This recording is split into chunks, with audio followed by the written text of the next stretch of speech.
Vamos de informação do Galo, ou de informações, melhor dizendo, Rodrigo? Galo,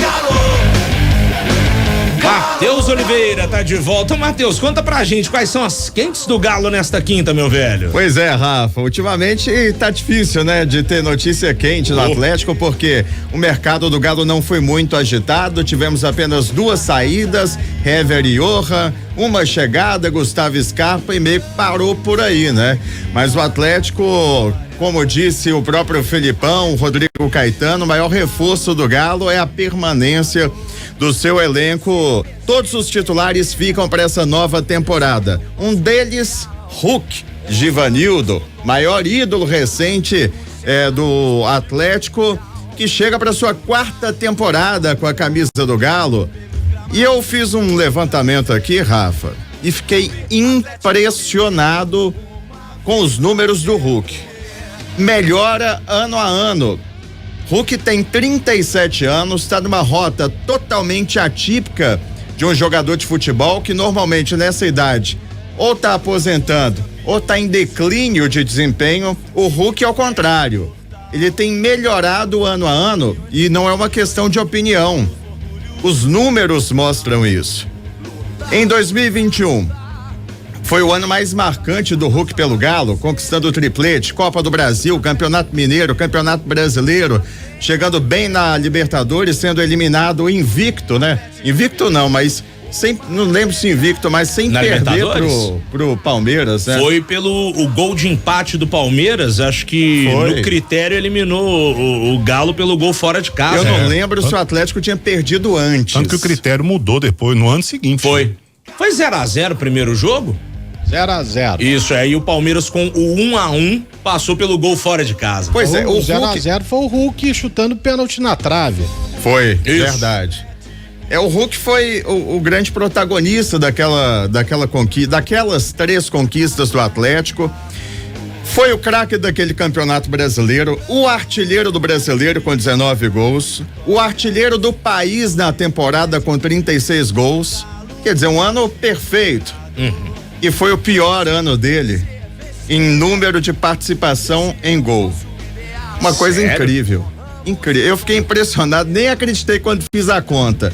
Fui refazer a conta para ver se era verdade. 2021 foi o ano em que o Hulk, na média, menos participou de gols.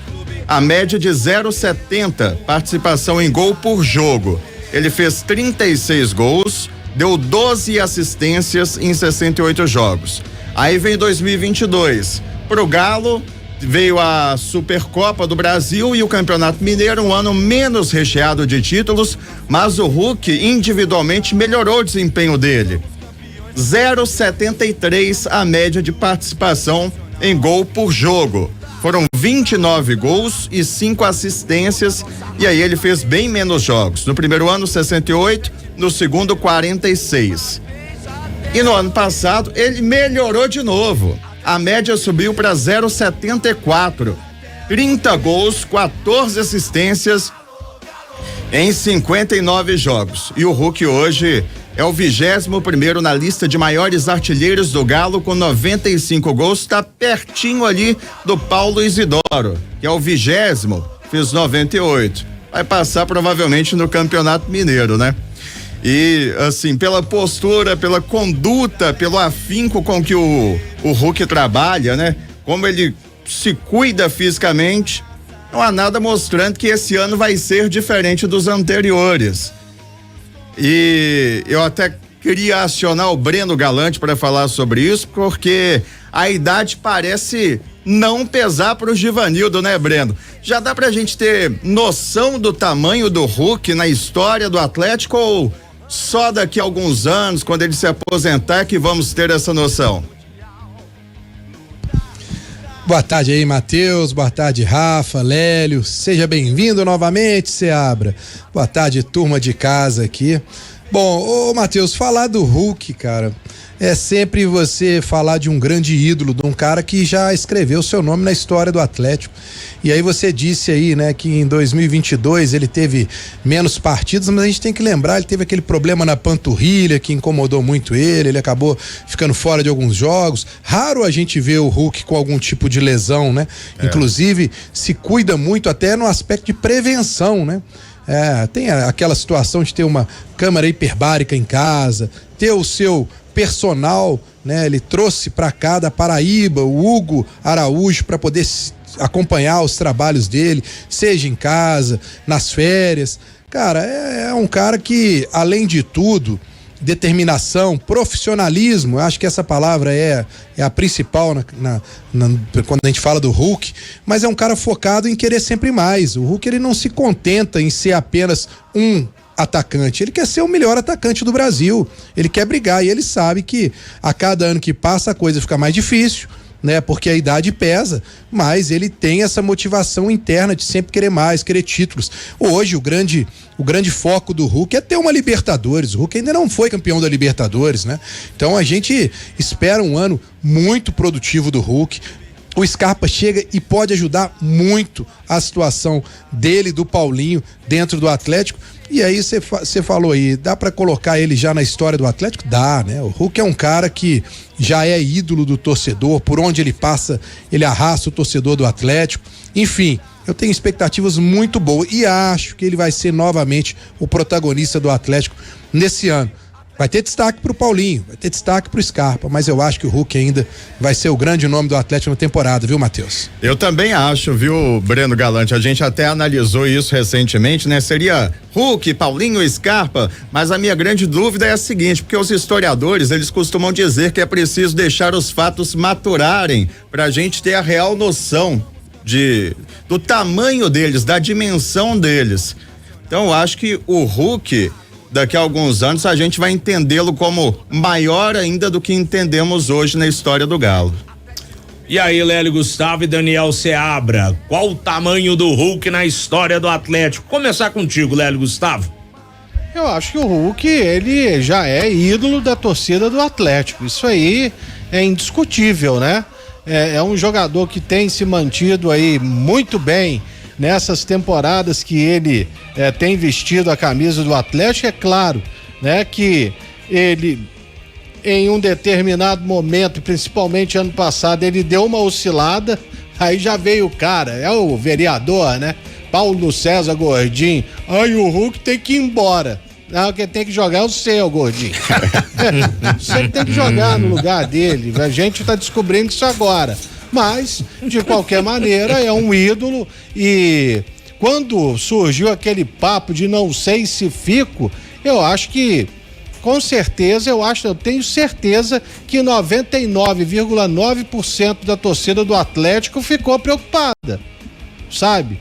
Ou 99,9% dos torcedores ficaram preocupados. E realmente é a referência do time do Atlético. Hoje o Atlético, se ele tem um dono fora de campo que é o Rubens Menin, dentro dele é o Hulk. E aí, Seabra? Primeiro, Breno, abraço, obrigado pelas boas-vindas aí, Breno, abraço pra você também. Eu acho que a gente tem uma tendência muito grande a achar sempre que o passado é como o Matheus falou, a questão dos fatos maturarem, né? E aí a gente sempre olha pro passado. Então, por exemplo, várias vezes nós tivemos enquete aqui, Vitor ou João Leite. Aí todo mundo, mas o João Leite tá lá num lugar, não sei o que, e o Vitor tava jogando na época. Mas o Luizinho ou o Léo Silva, não sei o que, e assim foi em várias posições, e vários clubes também, não só o Atlético, o Cruzeiro, América e tal. E o Hulk, obviamente, não seria diferente, né? Tá nesse patamar aí. O Hulk já cravou o nome dele na história do Atlético, sem dúvida. Ele é hoje o principal ídolo do Atlético, mesmo com o Paulinho, artilheiro do Brasileiro, foi artilheiro do Atlético na Libertadores e tal. Paulinho importantíssimo, vital para esse time do Atlético, mas o Hulk é o principal ídolo, o principal jogador do Atlético hoje. Então, tem um camarote na arena, onde ele vai, a torcida fica louca, os torcedores adversários querem tirar fotos com ele, querem pedir autógrafo, e o Hulk acaba se tornando um exemplo para outros jogadores, principalmente para os jogadores mais novos, porque é um cara que financeiramente a gente já viu várias vezes aí que não precisa, né? Se quiser parar hoje, para e acabou, vai viver a vida dele. ele quer continuar jogando, financeiramente ele já se resolveu, mas ele quer continuar assim mesmo. Quando ele estava com Covid, todo mundo se lembra, o que o pessoal faz com o Covid? Vou ficar aqui e tal, esperar. Não, o Hulk não, filmou lá, quebrando pau dentro de casa. Pra quê? Pra chegar dentro de campo, ele mostrar isso aí que o Matheus falou. Esses números, eles são um reflexo do profissionalismo do cara. Isso aí não é à toa, não. O Hulk entra dentro de campo, no final, tem muito torcedor que achava, né, até pouco tempo. O cara chega no final de semana, joga, depois vai embora pra casa, passa durante a semana, lesco ali e tal, toca uma bolinha, não. Isso aí se reflete dentro de campo. Quando o cara não é dessa forma aí que o Hulk também, ele é acima da média, né? Mas quando o cara não tem profissionalismo fora de campo, isso se reflete dentro de campo várias vezes. Não quero treinar, não gosto de treinar, não gosto de física e tal. Se reflete dentro de campo. E o Hulk tá aí mostrando, não é? Como o Matheus falou, vale destacar. Não é uma questão de opinião, são números. Contra números a gente não pode lutar contra eles. Né? E você sabe de uma coisa? E eu vou falar por mim. Tem até um meme aí no Barba que rola. Essas inteligências artificiais, amigo? O cara chamando o outro de voluntarioso. Tá bom, viu? Inteligência artificial. Sei. Mas eu com sinceridade, pra mim o Hulk não passava disso. Sabe, ele jogando no exterior e a gente observando ele mais com a camisa da seleção brasileira, a impressão que todo o Brasil tinha dele era péssima. E até ele não era um jogador de fazer muitos gols com a camisa da seleção brasileira, ao contrário do Porto, né? No Porto ele fazia os gols e aí ele foi trazido para a seleção brasileira. Acho que foi até pelo Filipão mesmo, né? E aí, cara, ficou aquela impressão, esse cara tem que ser titular mesmo da seleção brasileira na Copa do Mundo. Ele foi muito questionado.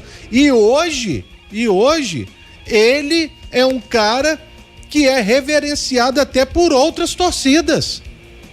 Ele jogando pelo Atlético, ele se transformou num jogador que é um ídolo até que nacional.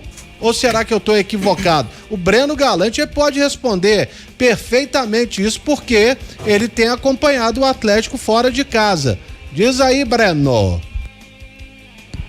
É isso mesmo, Lélio. Todos os lugares que o Atlético passa, né? Torcedores de outros times, eles vão conversar com o Hulk, não só torcedores, jogadores. Eu tava comentando outro dia com um amigo, Lélio, que eu tava observando o jogo Atlético e Corinthians, né? Eu trabalhei ali atrás do gol. O Murilo, né, que é o zagueiro do Corinthians, que foi revelado na base do Corinthians, ele, o tempo todo que ele tá ali marcando o Hulk, quando a bola tava no ataque, ele parava e ficava observando assim o Hulk, olhando o Hulk, tipo assim, cara, eu tô marcando o Hulk. Ele é uma grande referência hoje, né, para todo mundo, por onde o Atlético passa, para dirigentes de outros clubes, para torcedores. Você tem toda a razão. É um cara que hoje e até imagino, sabe, é uma pena.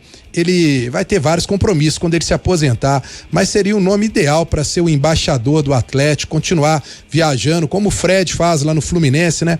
Viajar com o time pelo Brasil para poder difundir a imagem do Atlético, seria legal, mas a gente sabe que o Hulk hoje é um grande empresário também, ele não vai ter esse tempo para se dedicar quando ele se aposentar, mas seria um grande nome para poder ajudar aí a engrandecer cada vez mais o nome do Atlético pelo Brasil e pelo mundo, viu, pessoal?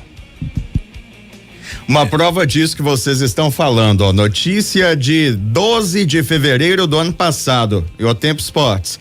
Ídolo do Galo, Hulk tira fotos com torcedores do Cruzeiro após clássico no Independência. Teve do Flamengo também. Flamengo, sim. Teve já de outros times também, Palmeiras, próprio Palmeiras, inclusive, também, que virou um rival do Atlético nos últimos anos, né? Já é uma rivalidade histórica, claro, mas se acirrou aí nos últimos anos, né? Torcedores do Palmeiras também, vários outros torcedores, por onde o Hulk vai, todo mundo tira foto com ele. Essa questão do carisma também é muito forte no Hulk, além do desempenho técnico, tem essa questão extra-campo do carisma dele. Eu tenho a impressão que se o Hulk fizesse metade do que ele fez, ainda assim seria ídolo pela forma como ele trata os torcedores, pela forma como os atleticanos o veem. Verdade. O José tá falando só um negócio aqui, eu queimei a língua com o Hulk, pois achei que ele não daria certo no Galo. É isso que eu ia falar, que eu tenho 2 vergonhas na profissão. É mesmo? Uma delas, 2012. Imaginem. 12? 2012. Ronaldinho Gaúcho. É. Ah, mas isso aí não era só, foi só Pois você é. não, Um mano. amigo do Lélio lá de Goiânia também. Eu estava ao vivo no Rede Social Esporte Clube da BH News, que o Lélio conhece bem, o Seabra conhece bem. E tava eu e a Bárbara Vasconcelos, que até há pouco tempo estava na CBN, esposa do Samuel Venâncio. Sim. E um telespectador mandou um tweet lá e a Bárbara leu. Dizem que o Atlético está negociando com o Ronaldinho Gaúcho. Eu desci o... Entendeu? Não é possível que o Atlético tá fazendo uma coisa dessa. O Ronaldinho no Flamengo não tá fazendo nada. Aliás, ele fazia o que queria com a diretoria do Flamengo, etc e tal. Aí o Atlético vem para contratar o Hulk. E aí essa vergonha não foi pública, foi só entre os amigos, que me mandaram a informação. Falei, gente, Hulk não é isso tudo que vocês estão pensando, não é? Era isso e muito mais. É, mas isso aí é assim mesmo. Assim como vários outros jogadores que a gente esperava também que fosse o contrário, não foram. Isso era de futebol, acontece. Contratando o Rivaldo no Cruzeiro. Todo mundo vai se lembrar aí, pessoal, mas que acompanha mais tempo. Quando o Cruzeiro contratou o Rivaldo, o Cruzeiro vai voar. Rivaldo e Alex junto. O Rivaldo deu em nada no Cruzeiro. Teve gente que falou que o Olívio Prieto era um Maradona reencarnado no Atlético. Ia falar, não, mas não teve jeito. Não chegou a tanto, não, tá? Chegou a tanto, não. Mas Isso aí também não falaram, não. não, Léo, ele tá falando de mim, é porque eu brinquei aqui com ele. Eu assisti o primeiro coletivo do Olívio Prieto naquele último campo lá de cima do CT. O cara com 3 lançamentos, com meia riada, todo marrento e tal, 3 lançamentos, eu falei, que é isso aí? Ué, mas no jogo de estreia dele contra o Vila Nova, no Mineirão, ele fez um lançamento magnífico. Botou o Quirino na cara do gol. Isso só, né? Eu lembro da narração do Vili, o Vili falando: Prieto tem seu nome cantado em verso e prosa pela torcida do Atlético no Mineirão. Aí eu cheguei na redação que eu trabalhava, falei, que é isso, gente? O Atlético contratou o Maradona, que é isso? Me joga demais, véio. Aí deu no que deu. Engana, eu lembro também do Jairo Campos. Vocês lembram do Jairo Campos? Nossa senhora. E aí o Emerson, que estaria na Copa do Mundo de 2002, mas acabou cortado por uma lesão, ele falou isso aí, zagueiro de Real Madrid. Acontece, né? Carille, goleiro. Não é fácil, não. Só pra quem tá chegando agora, a gente tem uma arte aí com os números do Hulk. O pessoal da live preparou pra gente aí, pode soltar aí, Alex Leite. Olha lá, 87 jogos pelo Galo, 54 gols. Campeonato Mineiro, né? De 21 e 22, Brasileirão e a Copa do Brasil são os números do Hulk no Galo. Aí, com o nome já na história do Atlético, não dá pra cravar que é o maior jogador da história ainda, mas já tá no panteão. E só não teve um reconhecimento maior em 2022 e 23 porque não conquistou um grande título, mas aí não depende dele, né? Depende do coletivo. Porque sozinho, né, cara, não tem, sozinho entre aspas, né, gente? Não dá pra fazer verão, né? Não diz o ditado, Andorinha só não faz verão, mas eu acho interessante. Não faltou ali o Campeonato Mineiro 2023 também, não? 23 também. Faltou ali. 23 também. Sim, ué, então o negócio faltando ali. Porque E 20... a Supercopa dos Campeões, né? Também. E a Supercopa, isso. São os dados do Hulk. Agora, chama atenção uma coisa aqui, Matheus. Você falou que ele melhorou, inclusive no ano passado. Será, Daniel Seabra, que é porque o elenco do Atlético perdeu algumas peças talvez de maior qualidade comparada a 2021 e aí o Hulk teve que fazer mais junto com o Paulinho? Entendeu o que eu quis dizer? Que tinham outras peças muito boas e que dividiam o serviço, o trabalho. E aí sobrou mais pra Hulk e Paulinho? Eu não sei, eu coloco isso mais como circunstâncias, assim, não sei, porque o Atlético perdeu peças e para mim até faltou muita reposição, né? Principalmente peça de banco e no ataque, inclusive, que é onde o Hulk e Paulinho jogam e tal, mas o Atlético também estava com um bom elenco, bons elencos aí, 22, 23. Então, não sei, eu não acho que faltou isso, não. Eu acho que realmente o Hulk ele se encontrou mais no Atlético. Chegou em 21, foi bem, muito bem, campeão de tudo. E aí ele já se sentiu em casa em 22, 23. Vamos ver esse ano como é que vai ser. Mas para mim o Hulk foi se encontrando mesmo no Atlético, no time, ao longo do tempo, ao longo dos anos, né? Boa. Bom, vamos falar de um outro jogador muito importante aí pro Atlético, que provavelmente pode ser aí ídolo do Atlético em breve, né? O Paulinho fez uma grande temporada em 2023, artilheiro do Atlético no ano com 31 gols. Vai lançar nesse sábado o Instituto Paulinho aqui em Minas. O instituto já existe no Rio, atende mais de 800 adolescentes e 38 professores em uma escola da capital fluminense. E a ideia do instituto é o seguinte, pelo que eu li no site, eles têm uma metodologia para identificar e desenvolver competências que sejam úteis aos estudantes, para eles entenderem qual profissão que eles podem seguir. Então ele faz essa atuação dentro de escolas, inicialmente nessa única escola na capital fluminense, do bairro de Irajá, e aqui em Minas vai começar com 2 escolas. A ideia é ampliar isso, mas inicialmente 2 escolas. Lançamento neste sábado, 7h, em um espaço para eventos em Nova Lima. Vai ter presença de jogadores do Galo, da comissão técnica, alguns torcedores, amigos, familiares do Paulinho, e vai ser feito um leilão beneficente com peças enviadas por jogadores, por ídolos do Galo, atletas de outros esportes também, com a renda revertida para o Instituto, para ampliar esse trabalho. E ainda vai ser anunciada uma parceria do Instituto Paulinho com o Instituto Galo. Paulinho que é grande dentro e fora de campo, né, Rafa? Ah, com certeza, né, cara? E pensando também no lado social. Tem muita gente que acha que às vezes o jogador quer fazer isso para dar respostas à sociedade, aparecer, como dizem lá na Bahia, se amostrar, né? Falam muito isso lá. Mas eu acho que é totalmente o contrário. Você vê que o Paulinho, ele é engajado em algumas causas, né, Breno? E isso, pra mim, na minha opinião, não tem nada a ver com o cara querer aparecer, não, viu? É porque ele se importa realmente com a sociedade, com o futuro aí da criançada. Da hora demais essa atitude do Paulinho com esse instituto dele, viu? Rafa, é a questão das raízes, né? É você lembrar de onde você veio, né? E valorizar isso. Não quer dizer que você tá lá em cima, que você vai dar as costas para os seus amigos, para os seus parentes, para a sua comunidade, onde você cresceu. É muito louvável essa questão do Paulinho, e se encaixa muito com o perfil do que o presidente Sérgio Coelho faz no Atlético através do Instituto Galo, né? Então, mais uma vez, parabéns aos envolvidos. Inclusive, o Instituto Galo tem muitas ações que poucos torcedores sabem. Agora está com essa ação das camisas do Scarpa, né? Até ontem eram 40 camisas já vendidas, um total de R$40 mil arrecadados aí, são 100 camisas no total que serão vendidas com aquele pet, com a assinatura do Scarpa, tudo para ser revertido para instituições de caridades, ajuda muita gente, e o torcedor até deveria, né, inclusive se informar melhor do Instituto Galo, porque tem um trabalho excepcional que tem que ser muito valorizado pela gente e por todo mundo que tá aí sempre pensando nos outros, né, Rafa?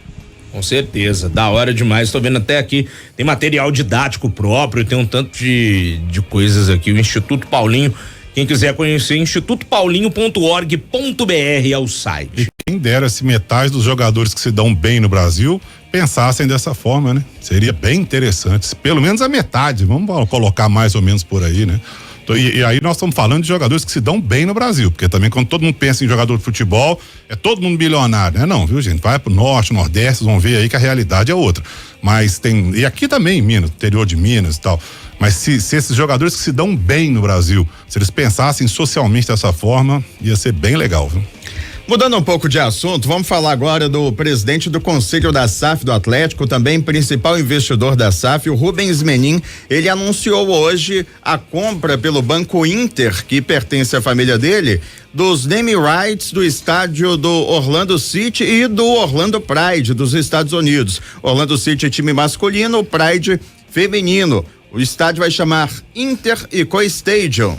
Segundo Menin, o objetivo é aumentar o conhecimento da marca e aproximá-la de um público qualificado em uma região estratégica, ampliando os negócios no futebol. Rubens Menin, que já tem os name rights da Arena MRV, com a construtora MRV, e também o Banco Inter tem os name rights de um dos setores da Arena MRV. Menin, que é dono de 68% das ações da SAF do Galo.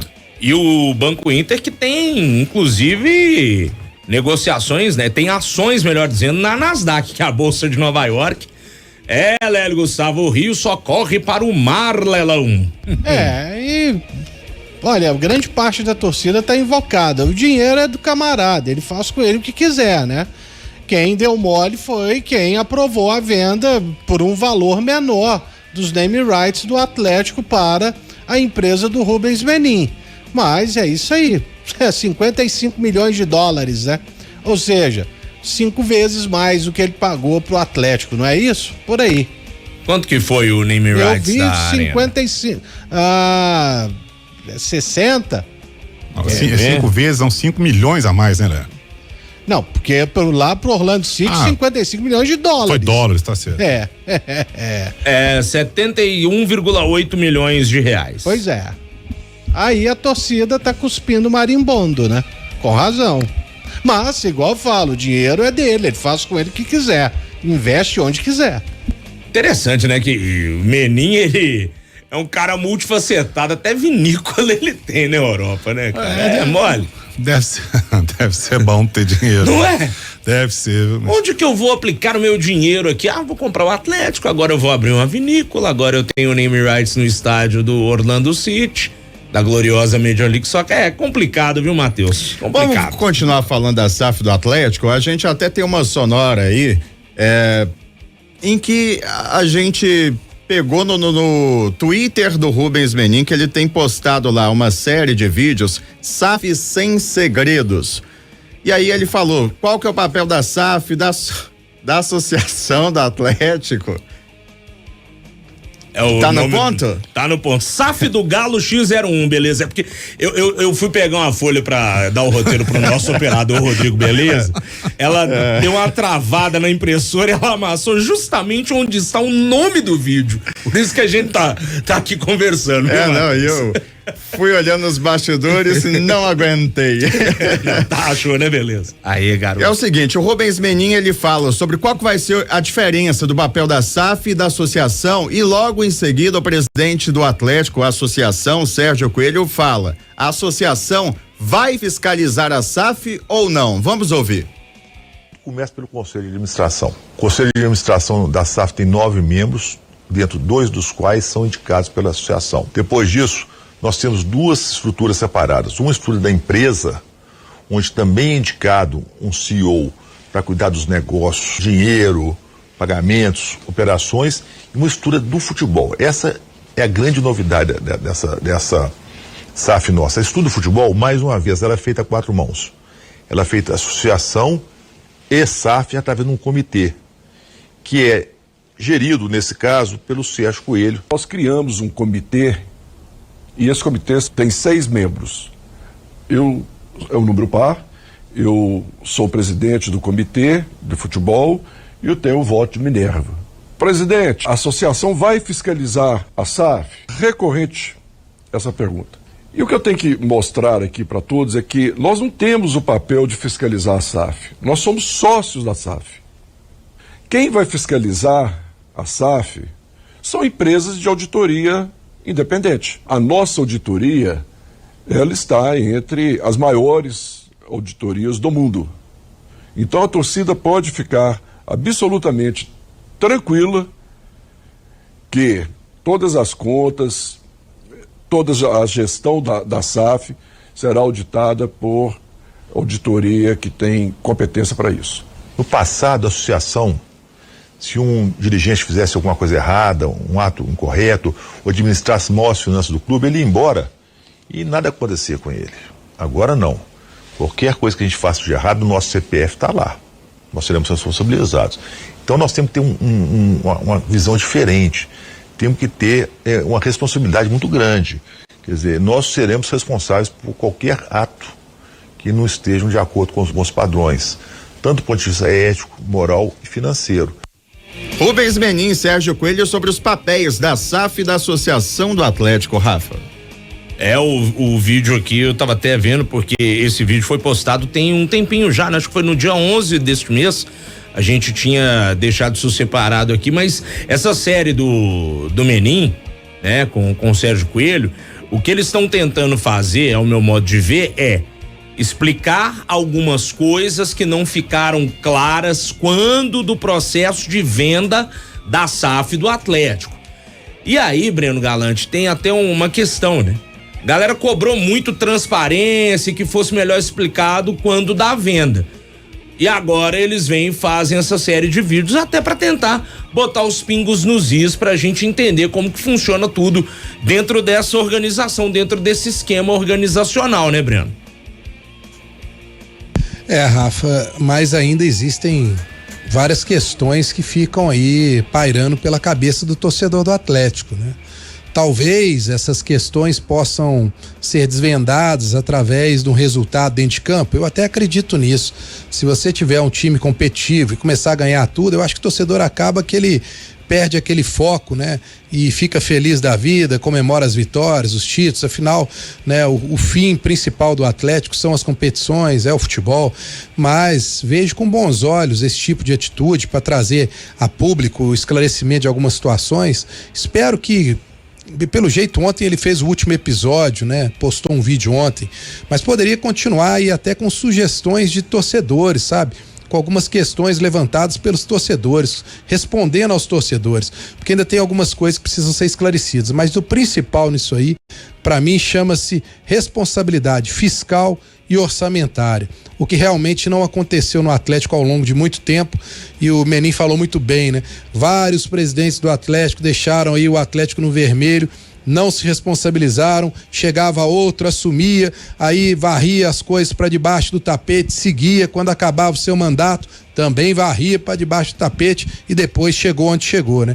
Espero que com a SAF isso realmente termine. O Atlético tem agora um dono, o CPF tá aí, né, na responsabilidade do Menin. Espero que a gente tenha um futuro bem diferente do que a gente viu no passado, viu, Rafa? Beleza, Breno. São 6h13, estamos fechando esse primeiro bloco do Atlético aqui no programa. Você volta daqui a pouquinho com mais informações, Breno? Volto. Ô, Breno, não, desculpa. Deixa outro carequinha, Matheus. Eu volto sim, Rafa, só para confirmar que está definida a arbitragem do primeiro jogo. Calma, Paulo Soares. Não, segue o bairro. Segura aí, amigão. Do primeiro jogo do Atlético na temporada, Galo e Patrocinense, será Felipe Fernandes de Lima. É polêmico, hein? Polêmico, já tivemos polêmicas com ele na arbitragem. Eu achei ele muito ruim. Te lembras dele, Léo Gustavo? Lembro. E aí? Não, É o que tem, né? eu também não acho lá grandes coisas, não, mas é isso aí que tem. Mas também já começar a falar de arbitragem no primeiro jogo do ano, complicado, né? Vamos aguardar, mas pode aí preparar o seu coração, né? Vai ter VAR desde o início? No Mineiro tem, né? Ah, tá. Não significa nada também. Não. Superliga de vôlei diz que tem também, todo jogo tá dando pau, né? Às vezes tem, às vezes não tem, né? Já, pessoal, você vê os caras do basquete agora também. Vai ter um juiz número 13 que apita os jogos aí. Ele com ou sem VAR, ele é o pior.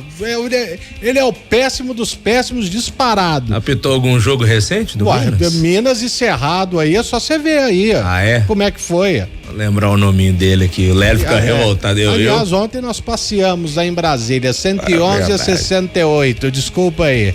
Foi mal aí, galera da minha terra.